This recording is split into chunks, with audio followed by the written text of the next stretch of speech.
I caught her right there, standing bold as daylight on my shoreline, a surveyor by her side and a bottle of champagne in her hand, celebrating the house she'd built where it didn't belong.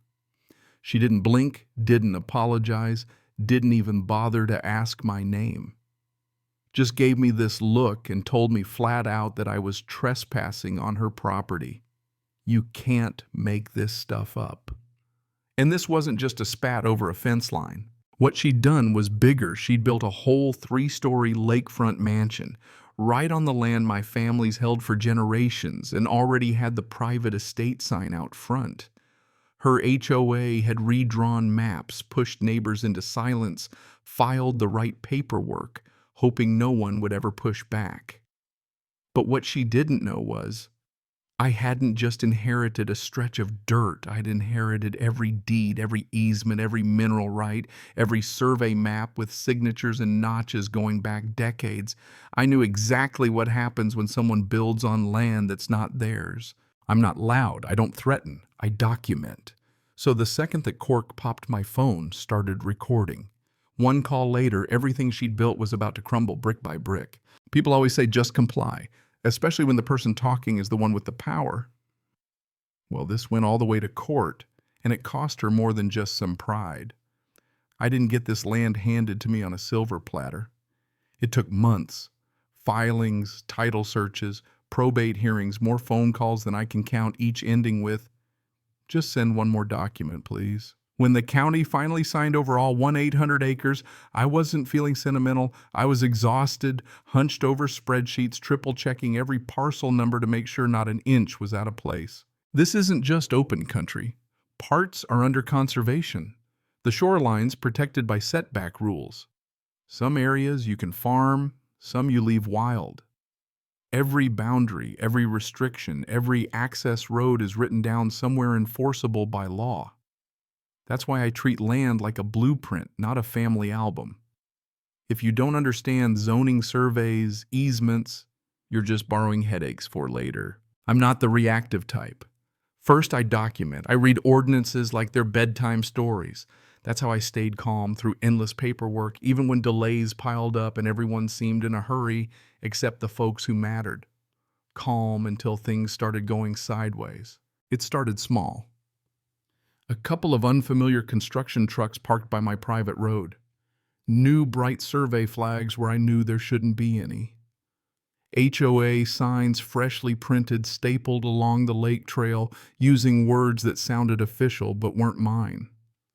At first I thought it was a clerical mistake.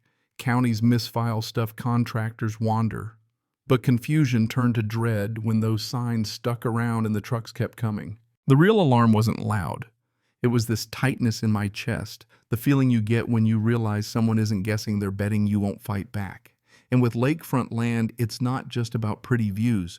Whoever controls the shoreline controls the whole game: who docks, who launches, who gets locked out. On paper, it's lines and setbacks. In real life, it's all about leverage.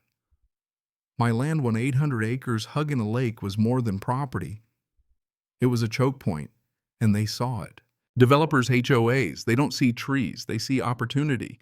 And these power plays rarely start with force. They start with little changes: shift a line file, a new map, use a survey that ignores the original markers.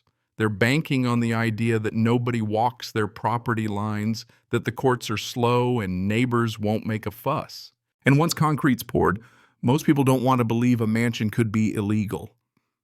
It's a trick, build something impressive, and people assume it has to be legit. Nobody wants to look foolish. Instead of, "Do you own this?" they ask, "Why would anyone risk building here if they didn't?" It's the psychology, not the law, that gets you. But leverage only works if you're legal.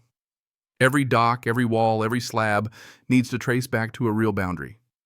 If it doesn't, the whole value crashes at once. That's why they targeted my land, not because it was forgotten, but because they thought confusion could outrun the truth.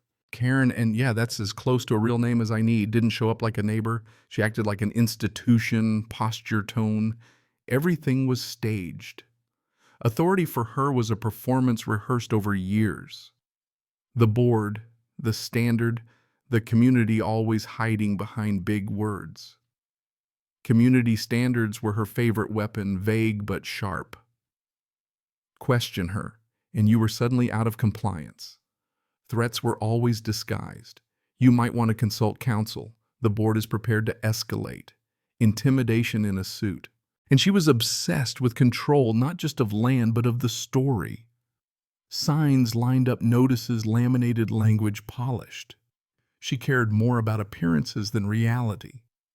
If it looked official, it was official. If it looked permanent, it was untouchable.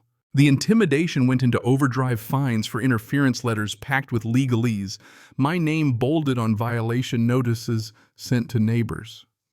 The message was clear. Standing with me meant trouble. People went quiet. Conversations at the mailbox stopped. Even contractors quit returning my calls. One finally admitted HOA told us to stay away. The plan was isolation by paperwork. When the cameras went up, black domes watching my dock and access road, I knew this was bigger than a spat. Guards showed up, hands on their belts, telling me to leave the restricted zone. I asked them to point out the boundary. They couldn't. The sheriff came already briefed by Karen, said it was a civil matter. The law was on pause until ownership was clarified. That's when I understood this wasn't about boundaries, it was about buying time betting. That by the time the truth came out, the mansion would be too expensive to tear down. They wanted to win before anyone could fight. But intimidation can be documented too. Every letter, every fine, every camera, a record. And I knew property law runs on something called boundary by acquiescence. If you accept a boundary for long enough, it can become real. But fear and confusion don't count as acceptance. So I pulled every record I had, original surveys, title insurance, county GIS maps. The oldest survey showed my boundary right through the mansion's footprint. Title insurance covered encroachment and unauthorized development. The county's own digital maps matched me, not the HOA.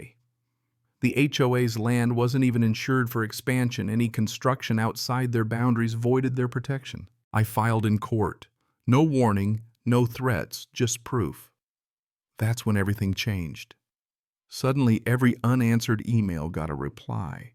The HOA's lawyer started sounding polite. The judge granted an emergency injunction work, halted access, denied until the real boundaries were sorted. The media picked it up. A local reporter, then more. A private landowner stopping an illegal mansion. People paid attention. In court, Karen's confidence cracked. Her lawyer called it a misunderstanding. We put the real survey up on the screen. Her plat didn't match. No licensed surveyor, no county approval, just forged paperwork. The judge saw right through it. Environmental overlays showed the mansion sat deep inside a protected zone where building was never allowed. Karen tried to argue community benefits, sunk costs, everything but the law. The judge's reply: money does not convert trespass into ownership. Ruling HOA plat, invalid construction, unauthorized mansion designated a wrongful structure, $3.6 million in damages plus costs. Karen, held individually responsible for fraud, could no longer hide behind the HOA. The consequences rippled out. The HOA's insurance dropped them. Board members resigned, meetings collapsed. Karen disappeared from leadership. Contractors came back. Neighbors waved again. The shoreline, the buffer, every access road restored. The cameras vanished. The land felt honest again. Restoration isn't about winning, it's about balance, about boundaries, meaning what they say. Trust once shattered slowly came back. The HOA's collapse was quiet, administrative, inevitable, just like the overreach that caused it. People admitted they'd always felt something was off, but didn't know how to fight back. If there's any lesson here, it's this: real ownership isn't about control, it's about responsibility. Power built on performance collapses under scrutiny. Legitimacy backed by documentation only needs one moment to shine. In the end, it wasn't about revenge, it was about setting things right, about making sure the cost of abuse was higher than the gamble. So here's my question. Do you think justice was served, or did the court go too far? Where's the line between authority and abuse, between confidence and crime? If you've lived through anything like this, HOA headaches, boundary fights, power plays, share your story below. Someone out there will recognize themselves in it. And if you're in the middle of a mess right now, keep your records, trust your patience, and remember, quiet persistence beats loud threats every single time.